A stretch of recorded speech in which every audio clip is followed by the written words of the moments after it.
Man, I remember when I was claiming I knew Jesus and I was still out here living in sin, and all that sin that I was doing would lead me into like terrible situations, and I would just be blaming God, like, God, why would you do this? Why would you do that? Like it was my own fault. And then it's crazy because in Proverbs 19:3 it says, people ruin their lives over their own foolishness and then are angry at God. And I'm like, wow, that was me.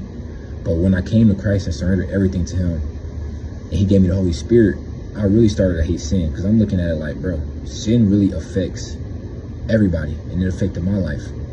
And I'm just like, dang, bro, I hate it. So one thing that really, like, I had to learn, like, especially early in my walk, was it's difficult becoming a Christian and following Christ, because you have to renew your mind and change the way you justify your thoughts.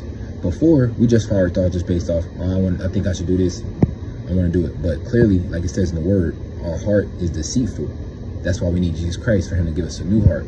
So this is one verse that everyone loves posting, Proverbs 3:5, that says, trust in the Lord with all your heart and lean not on your own understanding. So when you look at the lean not on your own understanding part, it's literally telling you to not lean on anything that you're thinking about, but trust in the Lord with all your heart, meaning only focus on what God tells you to do.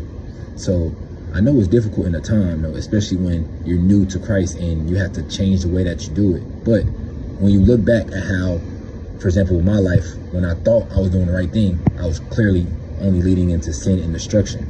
So it's difficult, but when you know that God, who has a perfect plan for your life, literally is not going to tell you to do something that's going to harm you, it's truly beautiful. That's why in Isaiah 55, God literally says, for my thoughts are not your thoughts, neither are your ways my ways.